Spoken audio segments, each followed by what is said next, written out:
In 1964, all of Greece believed in a fairy tale. They believed an 18-year-old girl could save a kingdom. They believed that love, beauty, and tradition were stronger than tanks, generals, and ambition. They were wrong. Less than 3 years after this wedding, the flowers would be crushed under military boots. The glass coach would be replaced by armored vehicles, and the teenage queen the nation adored would flee her palace in the middle of the night, clutching her baby, stripped of her crown, her home, and eventually even her citizenship. This is not the story of a queen who ruled. It is the story of a queen who survived. This was Anne-Marie Dagmar Ingrid. Just weeks prior, she had been a Danish princess, worrying about her final school exams. Now she was Her Majesty, Queen of the Hellenes, the youngest queen in Europe, and the wife of the most eligible bachelor on the planet. It looked like the ultimate fairy tale ending. But in reality, this wedding was just the opening scene of a tragedy that would eventually strip her of her home, her crown, and her citizenship. To understand how a shy girl from the quiet, gray coasts of Scandinavia ended up in the volatile heart of a Greek political storm, we have to wind the clock back 18 years to a world that felt entirely different from the heat and chaos of Athens.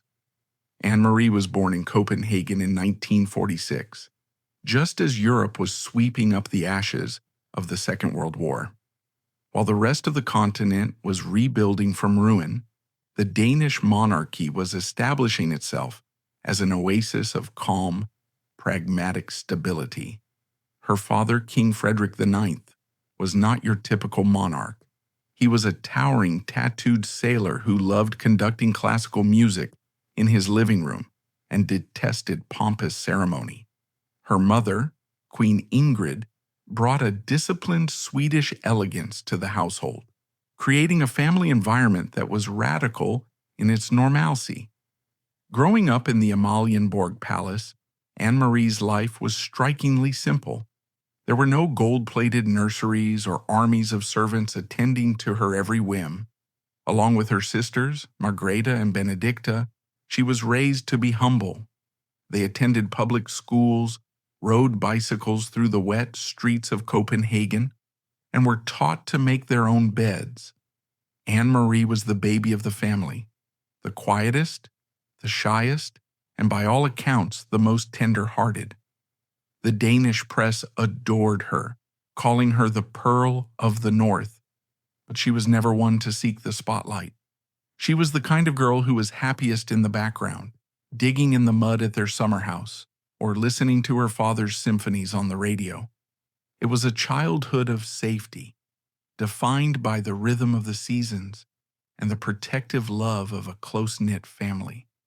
The political storms of the Cold War felt very far away from their cozy drawing rooms. But royalty is a small world, a web of cousins and connections, and it was inevitable that the outside world would eventually come knocking at the palace door. That knock came in 1959 in the form of a visit that would change the trajectory of her life forever. The Greek royal family, King Paul and Queen Frederica, came to Copenhagen on a state visit, bringing with them their son, Crown Prince Constantine. He was 19 years old, and he was everything Anne-Marie was not. Where she was shy and reserved, he was a force of nature. Dark-haired, athletic, and brimming with a dazzling, confident energy, Constantine was a Greek god in a modern suit. That evening, the two royal families attended the Circus Benawais. In the royal box, the 19-year-old prince sat just a few seats away from the 13-year-old Anne-Marie. For her, still wearing braces and knee socks, it was likely just another boring official function.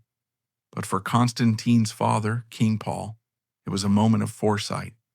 Watching the young Danish princess, he leaned over to his wife and whispered a prophecy that would haunt them all.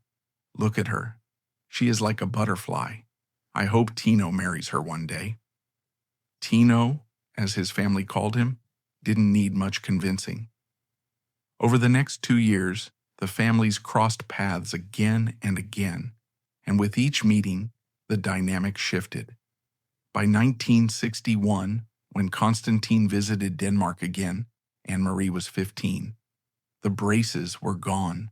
The child had vanished, replaced by a young woman of breathtaking grace. This time, Constantine didn't just look, he was captivated.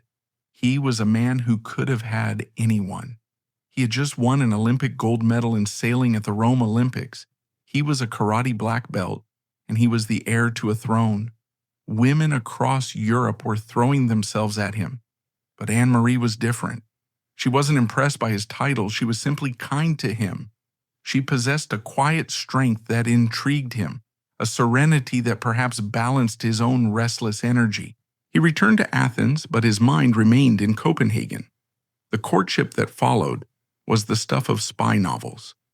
Constantine began finding flimsy excuses to travel north. He would fly to Sweden for sailing competitions that just happened to be near the Danish border. He sent telegrams. He made phone calls. And then came the wedding of his sister, Princess Sofia, to Juan Carlos of Spain in 1962. Anne-Marie was a bridesmaid. In the sweltering heat of Athens, surrounded by the grandest royals in Europe, Constantine only had eyes for the 16-year-old girl standing in the row of attendants. There is a famous story from the reception that perfectly captures his obsession. His mother, the formidable Queen Frederica, noticed her son was ignoring all the other eligible princesses and spending his entire evening hovering near Anne-Marie. She grabbed his arm and hissed, "Tino, go and dance with the others." He looked at her, defiant, and said, "I don't want to. I don't want anyone to get the wrong idea. I only want her." But wanting her was one thing. Getting her was another.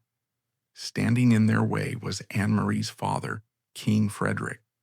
He was a protective man, and the idea of his youngest daughter, his baby, marrying into the volatile, politically unstable world of the Greek monarchy was terrifying.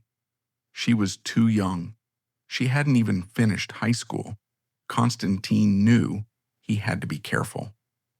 In the summer of 1962, while Anne-Marie was on holiday in Norway with her governess, he coincidentally showed up. He took her out on a boat, and there, bobbing on the water, away from the prying eyes of the press and the strict protocols of the court, he asked her to marry him. She said yes. But the real battle was in Copenhagen. Constantine flew to Denmark, marched into King Frederick's office, and asked for her hand. The reaction was explosive. Frederick reportedly locked the door and shouted that she was a child, that she knew nothing of the world. But Constantine was stubborn. He refused to leave until he got a yes. After hours of negotiation, a deal was struck. King Frederick gave his blessing, but on strict conditions. The engagement had to remain a total secret. Anne-Marie had to finish her schooling, and there would be no wedding until she turned 18. For the next year, Anne-Marie lived a double life. By day, she was a schoolgirl at a Swiss finishing school, learning French and typing, worrying about grades and curfews. By night, she was the secret fiancée of a future king. Constantine would call her at the school, pretending to be a cousin. He sent her letters hidden in record sleeves. Her classmates had absolutely no idea that the quiet girl sitting next to them in the cafeteria was destined to wear a crown. History, however, has a way of accelerating when you least expect it. In early 1964, the secret was forced into the open by tragedy. King Paul of Greece fell ill with stomach cancer, and his decline was rapid. On March 6, 1964, he died. Overnight, everything changed. Constantine was no longer just a dashing prince. He was King Constantine II. He was 23 years old, grieving and suddenly bearing the crushing weight of a nation on his shoulders. He needed his partner. The period of mourning was cut short. The engagement was announced to a stunned world. The Danish public was shocked. Their little Anne-Marie was leaving, and to Greece. It seemed so far away, so foreign. But for Anne-Marie, there was no hesitation. She packed her bags. She said goodbye to her sisters, her friends, and the gray skies of Copenhagen. She was flying south towards the sun and towards a destiny she could scarcely imagine. When the wedding day finally arrived in September, it was a test of endurance as much as a celebration. The sheer logistics were staggering. 7 kings, 8 queens, and over 100 princes and princesses flew into Athens. The airport was gridlocked, the hotels were overflowing. The heat was oppressive, a sticky Mediterranean swelter that made the air shimmer. Inside the royal palace, as Anne-Marie was being dressed, she must have looked in the mirror and wondered who she was becoming. She was converting from Lutheranism to Greek Orthodoxy. She was renouncing her rights to the Danish throne. She was changing her name, her religion, her nationality, and her language. She was stripping away everything that made her Anne-Marie of Denmark to become Anna Maria of Greece. The gown was a masterpiece by the Danish designer Jürgen Bender. Simple, elegant, with a 6-meter train. But the heaviest item she wore was not the dress, but the history. Pinned into her hair was the Khedive of Egypt tiara, a piece of jewelry worn by all female descendants of her grandmother. The procession to the Metropolitan Cathedral was deafening. The noise was a physical wall, a mixture of cheering, church bells, and the roar of a nation that saw her not as a teenage girl, but as a savior. They projected all their hopes onto her. After the dark years of war and civil strife, she was the symbol of youth and renewal. However, not everyone was cheering. Beneath the roar of the crowd, there was a cynical undercurrent that the cameras ignored. To the fierce left-wing press and the skeptical intelligentsia of Athens, this 18-year-old girl was not a savior, but a distraction. They called her the Northern Veil, a pretty innocent face imported to mask the rotting foundations of a controversial monarchy. They looked at the balcony and didn't see a fairy tale. They saw a political calculation. They whispered that a teenage girl, no matter how charming, could not possibly heal a nation that was bleeding from old wounds. And crucially, she was stepping into the shoes of Queen Frederica, a figure so polarized that many hoped Anne-Marie would be the anti-Frederica, while others feared she would simply become another pawn in the old queen's power games. When she arrived at the cathedral, Constantine was waiting at the altar. He looked pale, exhausted from the grief of losing his father just 6 months earlier and the stress of the spectacle. But witnesses say that when he saw her, his face transformed. The ceremony was ancient and mystical. Golden crowns were held over their heads, crossed back and forth 3 times. As they walked around the altar in the dance of Isaiah, rose petals rained down from the dome of the cathedral. Anne-Marie looked up, her eyes wide, catching the petals in her hands. That night, there were fireworks over the Acropolis. Champagne flowed like water. The young couple danced, swirling in the center of a room filled with the power players of Europe. It was the last great gathering of the old monarchies before the modern era changed everything. But as the night wound down and the guests began to leave, a quiet reality settled in. The fairy tale was technically complete, but the story was just beginning. Anne-Marie was 18. She was now the mistress of a palace she didn't know how to run, in a country where she barely spoke the language. The political situation outside the palace walls was already fracturing. The prime minister was clashing with the king. The military was restless. As the doors of the palace closed, shutting out the cheers of the crowd, Anne-Marie was no longer the Danish princess protected by her father. She was on her own, standing beside a husband who was trying to hold together a nation that was tearing itself apart. The girl in the glass coach had arrived at her destination, but she had no idea that the ground beneath her feet was already crumbling. In just 3 years, the flowers on the street would be replaced by tanks. The morning after the wedding, the sun rose over Athens with the same fierce intensity as it had the day before, but the world had fundamentally shifted. For Anne-Marie, the transition from princess to queen wasn't a gradual slope, it was a sheer cliff face. At 18, most girls are navigating their first weeks of university or their first real job. Anne-Marie was navigating the protocols of a court that was centuries old in spirit. Even if the dynasty itself was relatively young, she woke up in Tatoi Palace, the royal estate nestled in the woods north of Athens. Tatoi was meant to be their sanctuary, a place of pine trees, private cemeteries, and cooler air, away from the suffocating heat and politics of the city below. But even here, the silence was deceptive. The honeymoon was barely over before the reality of her position began to set in. She was no longer just a wife, she was a national asset.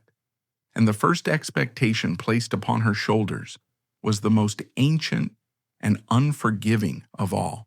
She had to produce an heir.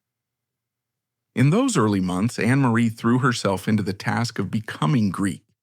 She spent hours every day with tutors, struggling to wrap her Danish tongue around the complex rolling vowels of the Greek language.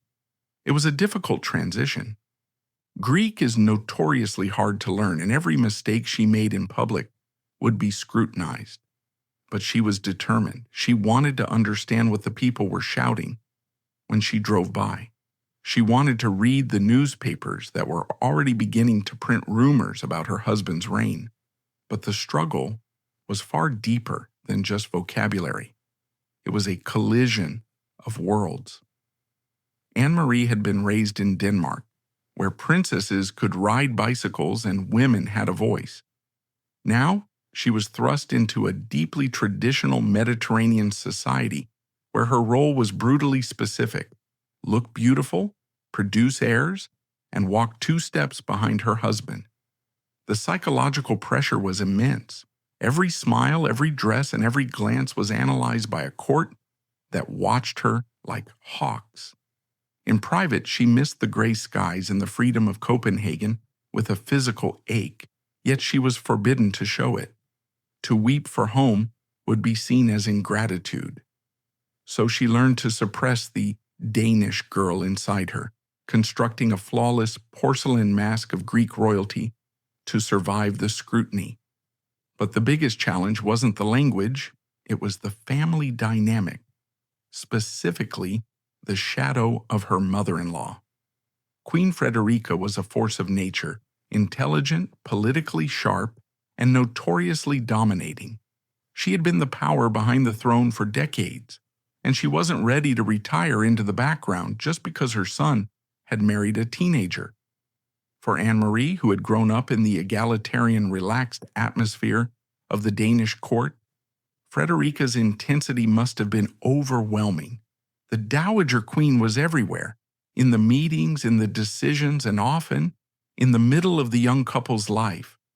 There were whispers in Athens that the foreigner was too young, too weak to stand up to Frederica. But those who saw Anne-Marie in private saw a steeliness beginning to form. She quietly began to assert her own style. She established Her Majesty's Fund to help the rural poor, traveling to villages where the roads were dirt and the people had never seen a queen before. In these moments, away from the suffocating etiquette of the palace, she shone. She had a natural empathy that reminded the older Greeks of the queens of the past. However, the domestic adjustments were soon overshadowed by a darkness that was creeping in from the streets. By the summer of 1965, less than a year after the wedding, the political honeymoon was dead. The young King Constantine was locked in a brutal power struggle with his prime minister, George Papandreou. It was a clash of generations and ideologies. The old populist lion versus the young, inexperienced monarch. The dispute, known to history as the apostasia, tore the country apart. From the windows of the palace, Anne-Marie could see the smoke rising from downtown Athens. There were riots almost every night. The students were in the streets chanting against the monarchy. The cheering crowds of her wedding day had transformed into angry mobs burning effigies. Imagine the psychological toll on a 19-year-old girl. She had left her safe, boring, bicycle-riding homeland for a fairy tale and found herself in a country that seemed to be sliding toward civil war. She became the king's only safe harbor. When Constantine returned to Tatoi at night, exhausted and angry, after hours of shouting matches with politicians, it was Anne-Marie who listened. She was the one person who didn't want anything from him, the one person whose loyalty wasn't political. In July 1965, amidst this chaos, she gave birth to their first child, Princess Alexia. The birth was a moment of national celebration, a brief pause in the fighting. For a few days, the Greeks remembered that they loved their royal family. But it was fleeting. The instability continued to rot the foundations of the state. Governments rose and fell in weeks. The king was accused of meddling. The politicians were accused of corruption. The atmosphere was toxic. Then, in early 1967, things seemed to stabilize slightly. Anne-Marie was pregnant again, this time with the heir everyone had been waiting for. On May 20th, 1967, she gave birth to Crown Prince Pavlos. But the Greece he was born into was unrecognizable from the one his sister had entered just 2 years prior, because a month before his birth, the world had ended. The date was April 21st, 1967. It is a date burned into the Greek soul, a scar that still hasn't fully healed. It was 2 o'clock in the morning. At Tatoi Palace, the king and queen were asleep. The night was quiet, or so it seemed, but down in the city, tanks were rolling. A group of middle-ranking army officers, led by Colonel George Papadopoulos, had decided that the politicians were ruining the country and that democracy had failed. They were taking over. The first sign that something was wrong wasn't a sound, but a silence. The telephone lines at Tatoi were suddenly dead. Then came the noise, the low grinding rumble of heavy machinery moving up the hill toward the palace. Constantine woke up. He tried to call his naval aide, but the line was cut. He tried the prime minister, dead. He realized with a jolt of cold terror that they were cut off. He ran to the window. Outside in the darkness, he could see soldiers surrounding the house. These weren't the ceremonial guards in their skirted Evzones uniforms. These were combat troops with automatic weapons. Anne-Marie, heavily pregnant with Prince Pavlos, woke up to see her husband frantically getting dressed. The fear in the room must have been suffocating. They had no idea who was outside. Was it a communist revolution? A right-wing coup? Were they there to arrest them or kill them? The king made a decision. He told Anne-Marie to take the baby, Alexia, and go to her mother-in-law's room. He thought that perhaps the soldiers wouldn't shoot a room full of women and children. Then he went downstairs to face them. He found the coup leaders waiting for him. They were grim, unsmiling men in fatigues. They told him that they had saved the country from communism. They demanded that he swear them in as the legitimate government. If he refused, they implied the army would storm the palace.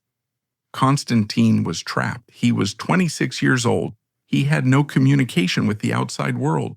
He didn't know if the Navy or the Air Force were loyal. He made a choice that he would regret for the rest of his life. He decided to compromise. He agreed to swear them in, hoping that by staying on as head of state, he could act as a brake on their power and eventually steer the country back to democracy. Later that day, a photographer was brought in to capture the historic moment of the new government. The resulting photo is one of the most famous images in modern Greek history. The colonels are standing there, looking smug and triumphant. In the center stands King Constantine. He is unsmiling, his face a mask of fury and depression. He looks like a prisoner, and in many ways, he was. For Anne-Marie, the months that followed April 21st were a nightmare of isolation. The palace became a prison. The phone lines were tapped. The servants were replaced by spies loyal to the junta. Every visitor was screened. She was essentially under house arrest. But amidst this terror, life, stubborn and beautiful, continued. Just weeks after the tanks rolled, she went into labor. On May 20th, Crown Prince Pavlos was born. There's a tragic irony in the timing. The heir to the throne had finally arrived, the boy who was born to be king. But the throne he was heir to was now propped up by bayonets. The christening was a surreal affair. The junta leaders attended, smiling and cooing over the baby, acting as if they were the loyal protectors of the crown, while the king and queen stood by, stiff and pale, knowing that these men were their jailers. Inside the nursery at Tatoi, as she rocked her newborn son, Anne-Marie must have looked at the beautiful Greek landscape outside the window and realized that the golden cage had locked tight. She was a mother of two, the queen of a military dictatorship, and she was totally alone. But she didn't know that her husband was already plotting. In the quiet corners of the garden, away from the microphones and on long walks in the woods where the spies couldn't hear, Constantine was whispering to his few remaining loyal friends. He wasn't going to accept this. He was going to fight back. He was planning a counter-coup. Anne-Marie, the shy girl from Copenhagen, was about to become a co-conspirator in a plot to overthrow a military regime. The summer of 1967 burned on, hot and tense, and as the leaves began to turn brown in the autumn, the royal couple prepared for the biggest gamble of their lives. They were going to bet the crown, their home, and their safety on one desperate roll of the dice. By the autumn of 1967, Tatoi Palace had transformed from a royal residence into a nest of spies. To the outside world, life seemed to go on as normal. There were photos of Queen Anne-Marie holding her new baby, Prince Pavlos, and King Constantine inspecting troops. But inside the walls, the air was thick with paranoia. The servants, once trusted confidants, had been replaced or intimidated by the military junta. The phone lines were tapped. Every conversation had to be whispered in the corners of the garden or written on scraps of paper that were immediately burned. Anne-Marie was 21 years old. She was living a double life that would have broken someone twice her age. In public, she had to play the role of the serene, supportive queen, smiling next to the very colonels who were holding her husband hostage. In private, she was the silent partner in a high-stakes conspiracy. She knew that Constantine was planning something dangerous. He was secretly communicating with loyal generals in the north of Greece, organizing a counter-coup to overthrow the dictatorship and restore democracy. The plan was bold, perhaps too bold. The king would fly to the northern city of Kavala, where the army units were supposedly loyal. He would rally the troops, broadcast a radio message to the Greek people calling for an uprising, and then march south to liberate Athens. It was a strategy that relied on speed, surprise, and the absolute loyalty of the generals. December 13th, 1967. The day began with a lie. The royal family told the palace staff they were going on a short trip. The bags were packed in a hurry. It was a cold, gray morning. Anne-Marie carried the 7-month-old Crown Prince Pavlos in her arms. Princess Alexia, just 2 years old, held her hand. Along with them was the formidable Queen Mother, Frederica, and the king's sister, Princess Irene. It was a full royal exodus. They drove to the Tatoi airfield, where the king's private plane, a Gulfstream one, was waiting. The tension on the tarmac was palpable. If the junta in Athens realized what was happening before they took off, they would be arrested immediately. The engines roared to life, and at 10:30 a.m., the wheels left the ground. As Anne-Marie looked out the window at the receding landscape of Attica, she couldn't have known that she wouldn't see her home again for decades. They landed in Kavala to a scene of chaos. The loyal generals were there, but the organization was messy. The king was greeted enthusiastically, but the crucial element, communication, failed spectacularly. The king's pre-recorded radio broadcast calling on the Greek people to rise up didn't reach most of the country. The transmission was weak, and the junta in Athens moved with terrifying speed to jam the signals. While Constantine was in meetings trying to coordinate troop movements, Anne-Marie sat in a cold house in Kavala, waiting. The hours ticked by. The news from the south was bad. Then it got worse. Then it became catastrophic. The junta hadn't just jammed the radio. They had mobilized their own forces.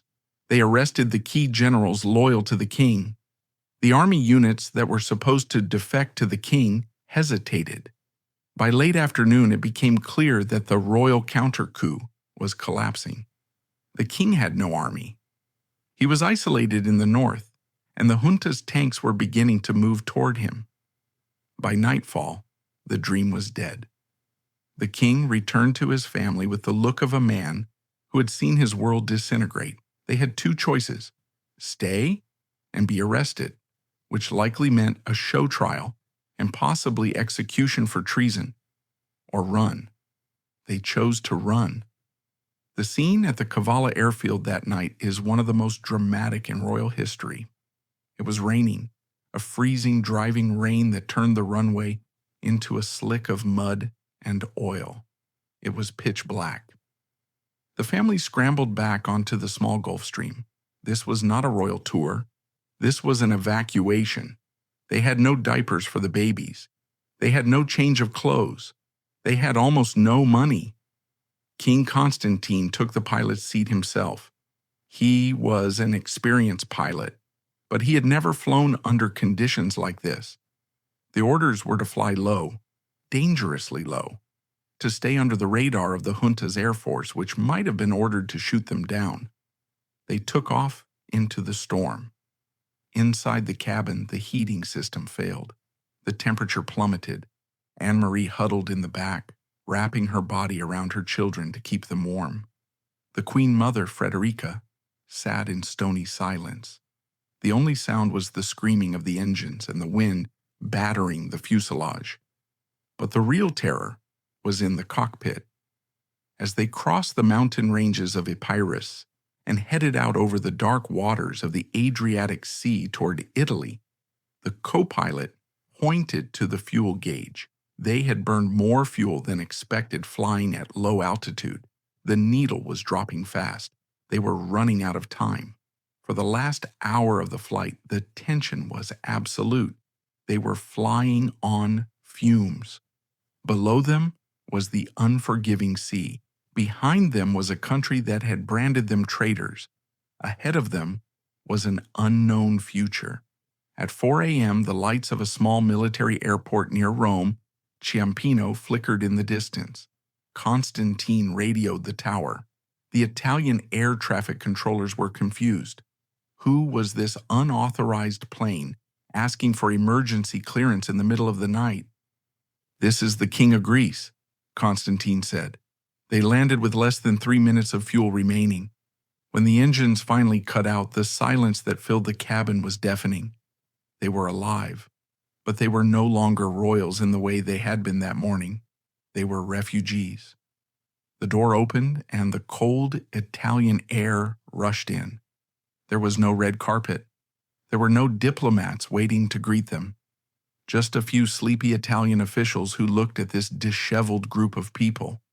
A young woman clutching a baby, an old lady in a fur coat, and a pilot who claimed to be a king, with total bewilderment. The humiliation began immediately. They had no Italian currency. The King of Greece, the head of state, had to turn to his valet and ask to borrow $300 just to pay for the refueling of the plane and a taxi. They were driven to the Greek embassy in Rome, waking up the ambassador at dawn. The next few days were a blur of shock and survival. The Danish embassy rushed to help. After all, Anne-Marie was their king's daughter. They brought clothes, food, and diapers for the children. The press caught wind of the story, and soon the embassy was surrounded by paparazzi. "The king flees," the headline screamed. But for Anne-Marie, the physical toll of that night was about to exact a cruel price. The extreme stress, the freezing cold of the plane, and the trauma of losing her home were too much for her body to bear. Early in 1968, just weeks after arriving in exile, Anne-Marie suffered a miscarriage. She lost the child she was carrying during that terrifying flight. It was a devastating blow. At 21, she had lost her crown, her home, and now her unborn baby. The grief must have been overwhelming. She was in a foreign city, living out of suitcases, watching her husband frantically on the phone, trying to salvage a throne that was already gone. This is the moment where Anne-Marie could have crumbled. No one would have blamed her. She was a child herself, really, thrust into a geopolitical hurricane.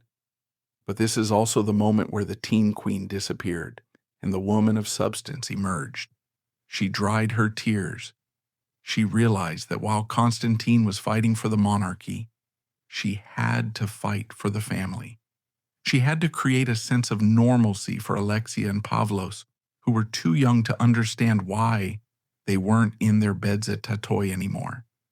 They moved from the embassy to a rented house in the suburbs of Rome. It was a strange, suspended existence. They were still treated as their majesties by the loyalists who visited, but they had no power. The junta in Athens had appointed a regent and was pretending the king was just away. It was a game of shadows. In Rome, the Danish family visited often. King Frederick and Queen Ingrid came to support their daughter. There are photos from this time of Anne-Marie walking in the Roman parks, wearing large sunglasses, looking chic, but incredibly sad. She was trying to build a new life from the wreckage of the old one. But Rome was just a way station. The political situation in Italy was volatile, and the king felt they were too close to the spies of the Greek junta. They needed a safer haven, a place where they could educate their children and wait out the storm. They assumed, like many exiles do, that it would only be for a year or two. They thought the junta would collapse and the people would call them back. They were wrong. The wait wouldn't be 2 years, it would be nearly half a century. As 1968 turned into 1969, the family packed their bags again. They looked north, toward the gray, rainy, but stable island of Great Britain. They were moving to London. The flight from Rome to London was very different from the flight from Athens to Rome. It was a commercial flight. They sat in first class, yes, but they were passengers now, not pilots of their own destiny. As the plane banked over the English Channel, Anne-Marie held the hand of her husband. They were leaving the Mediterranean sunlight behind. She was 22 years old. She had been a queen, a revolutionary, a fugitive, and a bereaved mother. Now she was about to become something else, an exile in suburbia. London in the late 1960s was swinging. The Beatles, the Rolling Stones, the miniskirt. It was the epicenter of cool. But for the family moving into a large, quiet house in Hampstead Garden suburb, the mood was somber. They had traded the blinding white light of the Aegean for the gray, persistent drizzle of the English winter. Life in London became a surreal exercise in duality. By night, they might dine at Claridge's or attend gala events with their cousins, the British royals, draped in jewels and history. But by day, the queen of the Hellenes was pushing her own shopping cart through the aisles of the local supermarket, unrecognized and unassisted. The humiliation was quiet, but constant. The most stinging reality was their travel documents.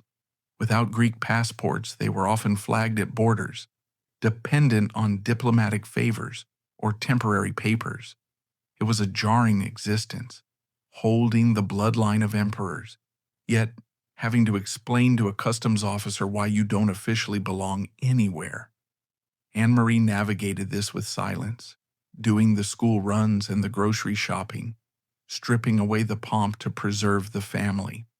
For Anne-Marie, the transition to London marked the beginning of a strange, suspended reality. They were refugees, but they were royal refugees. They didn't live in a camp, they lived in a mansion. They didn't stand in soup lines, they dined with Queen Elizabeth II at Windsor Castle. But beneath the veneer of privilege, there was a profound sense of loss. They were a king and queen without a kingdom, actors without a stage. For the first few years, hope kept them alive. The military junta in Athens was brutal, but dictatorships don't last forever. Constantine spent his days by the telephone networking with diplomats, convinced that when the junta fell, the Greek people would call him back. He believed he was the rightful head of state in temporary exile. Anne-Marie supported him, playing the hostess to a stream of dissidents and politicians, keeping the dream alive that they would be home by next Christmas. Christmas came and went. Then another, then another. In London, their family grew. In 1969, Prince Nikolaus was born. Then Princess Theodora in 1983, and finally Prince Philippos in 1986. Anne-Marie was now a mother of 5. She was raising a new generation of Greek royals who had never seen Greece. This became her mission, to instill a love for a country that her children only knew from stories and photographs. Inside the house in Hampstead, Greece was alive. They spoke only Greek to the children. They hired Greek tutors. They celebrated every name day, every Orthodox holiday. Anne-Marie, the Danish girl, became the fierce guardian of Greek heritage. She baked the sureki, Easter bread. She taught them the national anthem. She was determined that if the call ever came to return, her children would not be tourists in their own land. She became a weaver of memories for children who had none of their own. Night after night, Anne-Marie would tell them stories about the light over the Aegean, the smell of the pine forests at Tatoi, and the sound of the guards marching at the palace. She was building a Greece of the mind for them, terrified by the thought that her children might grow up rootless, princes of a country they couldn't find on a map without crying. It was a labor of love, but also of pain. She was keeping the ghost of a nation alive in a London nursery, raising them to love a motherland that legally wanted nothing to do with them. But the call never came. Instead, the phone rang with devastating news. In July 1974, the junta finally collapsed. Democracy returned to Greece. The joy in the London house must have been explosive. Finally, the tyrants were gone. Constantine fully expected to be invited back to help rebuild the nation. But the new prime minister, Konstantinos Karamanlis, was cautious. He didn't want the distraction of a royal return. He called for a referendum to decide the fate of the monarchy. December 8th, 1974. A date that Anne-Marie will never forget. Constantine was not allowed to return to campaign. He had to make his case to his people via a televised speech from a studio in London. It was a ghostly, disconnected appeal. When the votes were counted, the result was a landslide. 69% of Greeks voted for a republic. It was over. The rejection was personal and total. It wasn't just the colonels who didn't want them anymore. It was the people, the cheering crowds of their wedding day, the Nazi soon, the flowers. It was all gone. For Anne-Marie, this was a moment of profound identity crisis. She was 28 years old. She had spent 10 years as queen, 6 of them in exile. Now officially she was nothing. The Greek government stopped calling them Your Majesty. They were just Mr. and Mrs. Glucksberg. The decades that followed, the 80s and the 90s, were the dark years of their exile. The relationship with the Greek government turned toxic. The socialist government of Andreas Papandreou waged a political war against the former royal family. In 1994, the ultimate humiliation arrived. The Greek government passed a law stripping Constantine and Marie and their children of their Greek citizenship and passports unless they agreed to adopt a surname and register as ordinary citizens. Imagine the insult. Anne-Marie had renounced her Danish citizenship to become Greek. Now, Greece was telling her she wasn't Greek either. She was stateless. For years, the former Queen of Greece had to travel on a Danish diplomatic passport that listed her name simply as H.M. Queen Anne-Marie, a title that her own country refused to recognize. Then came the battle for the property. The government confiscated Tatoi Palace, the home where her children learned to walk, the home she fled from in the night. They confiscated the royal cemetery where Constantine's parents were buried. It was a petty, vindictive move. The family sued in the European Court of Human Rights. They won a monetary settlement, but they didn't want the money. They wanted their home. They wanted their dignity. Through all of this, the lawsuits, the insults, the headlines calling them greedy, Anne-Marie remained utterly silent. She gave almost no interviews. She never publicly criticized the Greek government. She never complained about her reduced status. Those who knew the family say this was her Danish steal. While Constantine was often consumed by the injustice of it all, obsessively reading the Greek papers and fuming at the lies, Anne-Marie was the anchor. She created a zone of peace in that London house. She was the one who told the children to be proud, not bitter. She was the one who maintained relationships with the other royal families of Europe, ensuring that even if Athens rejected them, London, Copenhagen, and Madrid still treated them as kings and queens. There is a poignant story from the summer of 1993. The family decided to take a holiday. They chartered a yacht and sailed the Mediterranean. They sailed right up to the edge of Greek territorial waters. For days, they cruised just a few miles offshore. Through binoculars, Anne-Marie could see the white villages, the olive groves, the mountains she used to hike. They were so close they could smell the thyme and the pine in the wind. But they couldn't land. If they docked, they would be creating a diplomatic incident.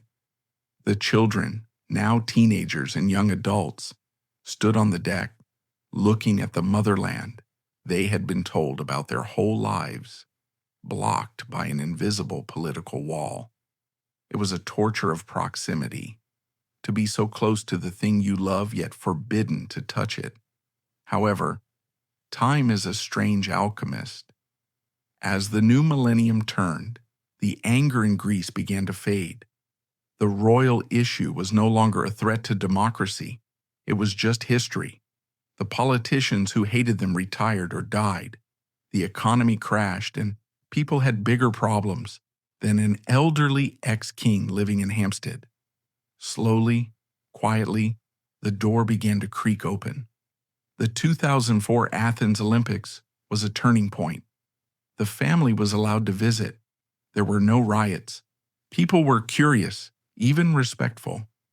Then came the wedding of their son, Prince Nikolaos, on the Greek island of Spetses in 2010.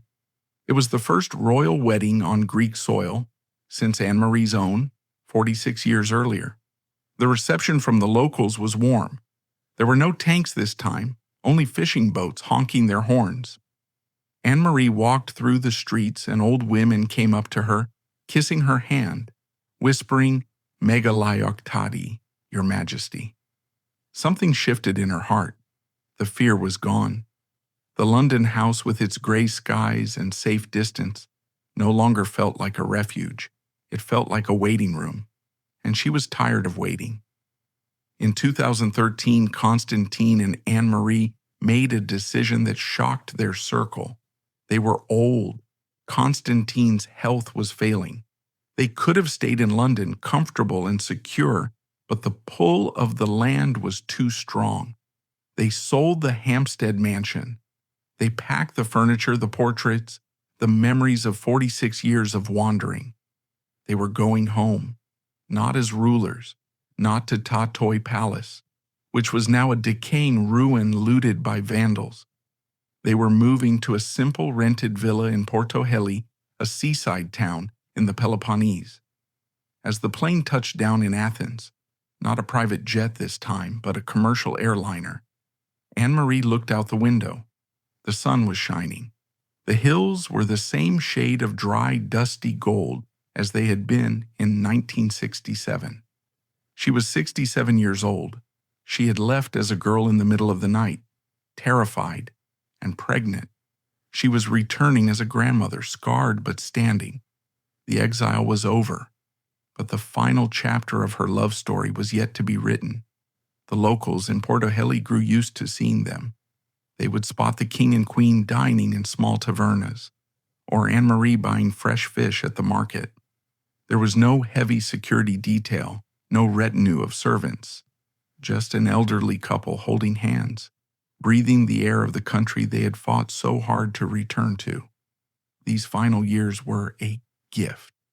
They were the golden twilight that destiny had owed them after the storm of the dictatorship and the long gray years of London. They spent their days sailing the Aegean, not from outside the territorial waters this time, but right up to the rocky coves they loved. They visited the ancient ruins, the monasteries, and the villages. For a decade, they were simply happy. But time is an adversary that no king can defeat. Constantine's health began to fail. A series of strokes left him frail and eventually confined him to a wheelchair. The man who had been an Olympic gold medalist, a karate black belt, and a dashing pilot was fading. And this is where Anne-Marie's role shifted once again. She had been his bride, his queen, his co-conspirator, and his anchor in exile. Now she became his nurse and his protector. In public appearances, she was always there, standing slightly to his side, guiding his wheelchair, speaking for him when his voice faltered. The look in her eyes had not changed since 1964. It was a look of absolute fierce devotion. She ensured that despite his physical decline, he retained his dignity. By 2022, they made one final move, leaving the coast to live in central Athens, to be closer to hospitals and doctors. They took an apartment near the frantic heart of the city. It was a strange irony. The king was dying just a few miles from the palace where he was born, a palace he could no longer enter. The end came in the bleak midwinter, just as the exile had begun. On January 10, 2023, King Constantine II passed away at the Hygeia Hospital in Athens. He was 82 years old. The news sent a shockwave through Europe. The last king of the Hellenes was dead. For the Greek government, it was a diplomatic headache. How do you bury a king whom the Republic does not recognize? They decided on a compromise that felt petty to many. There would be no state funeral. He would be buried as a private citizen. But the people had other ideas. January 16, 2023. The funeral was held at the Metropolitan Cathedral in Athens, the exact same church where Constantine and Anne-Marie had married 59 years earlier. The government may have called it a private event, but history has a way of asserting itself. The guest list was staggering. Kings and queens from Spain, Denmark, Sweden, the Netherlands, and Belgium, the Princess Royal from Britain, princes and grand dukes from every corner of the continent. They all came to bow their heads. And outside, The government had predicted indifference. Instead, thousands of Greeks began lining up before dawn. They stood in the cold for hours, a river of humanity stretching down Metropolia Street just to pay their final respects to the man who had been their king. When the coffin emerged, draped in the blue and white Greek flag, a roar went up from the crowd. It wasn't the angry shouting of the 1960s. It was a chant of deep, mournful respect. Konstantinos, Konstantinos, and Athanatos, immortal. But amidst all this pomp and history, the cameras found only one focal point: Anne-Marie. She stood on the steps of the cathedral, a small figure in black. At 76 years old, her face was etched with grief, but her back was straight as a rod. Around her neck, she wore a very specific piece of jewelry, the same diamond cross she had worn on her wedding day in that very same church in 1964. It was a devastating visual echo. The last time she had stood on those steps, she was 18, dressed in white, holding his hand, starting a life full of promise. Now she was standing there alone, saying goodbye to the only man she had ever loved. Inside the church during the service, there was one final heartbreaking detail. The wreath placed on top of the coffin was not made of grandiose roses or lilies. It was made of humble lilies of the valley, the same delicate white flowers that had made up her wedding bouquet. Tucked into the flowers was a card, handwritten in Greek. It simply read, "Your beloved Anna Maria." She did not cry in front of the cameras. She stood by the grave at Tatoi, amidst the burnt trees of the royal estate that had been ravaged by recent wildfires, a landscape that mirrored the scars of their life. She watched as he was lowered into the earth of Greece, finally at rest in the land that had exiled him. Historians looking back at this saga now see Anne-Marie not merely as a supporting character, but as the moral stabilizer of the exiled monarchy. Without her grounded nature, the bitterness of exile could have easily consumed King Constantine. History is full of exiled royals who descended into irrelevance, scandal, or toxic resentment. That the Greek royal family remained a dignified, united unit for half a century is largely her achievement. She didn't command armies or write laws, but she commanded the one thing that saved them from total collapse: the family's integrity. In the end, she didn't save the throne, but she saved the man and the children who would have been crushed by its loss. Today, Queen Anne-Marie lives quietly in Athens. The tumult is over. The politics are settled. The history books are written. Why does her story matter? Why should we care about a queen without a throne? Because Anne-Marie's life is a testament to the one thing that outlasts power, wealth, and beauty: character. She was a girl who was given the world and then had it snatched away. She could have become bitter. She could have become a merry widow of the international jet set, spending her days shopping in Paris or skiing in Gstaad. She could have crumbled under the pressure of the coup, the miscarriage, or the decades of stateless humiliation. Instead, she chose a harder path. She chose to build a family when the state collapsed. She chose dignity when others chose insults. She chose silence when she had every right to scream. She reminds us that titles are brittle things. They can be voted away in a referendum or stolen by a tank in the night. But who you are, your loyalty, your resilience, your capacity to love when the world is burning, that is something that cannot be confiscated. Anne-Marie of Greece never got to be the queen she was promised to be. She didn't get to cut ribbons for 50 years or wave from balconies. Instead, she got a more human, painful, and ultimately more profound destiny. She had to be the woman who survived the loss of her dreams without losing herself. If you walk through the upscale neighborhood of Kolonaki in Athens today, you might pass an elegant elderly lady with white hair and kind eyes. You might not know that she is the sister of a queen, the cousin of a king, the mother of princes, and the widow of the last king of the Hellenes. But she knows. She carries the memory of the glass coach, the midnight flight, and the long road home. She is the last piece of a broken fairy tale, still standing, still gracious, and finally, at peace.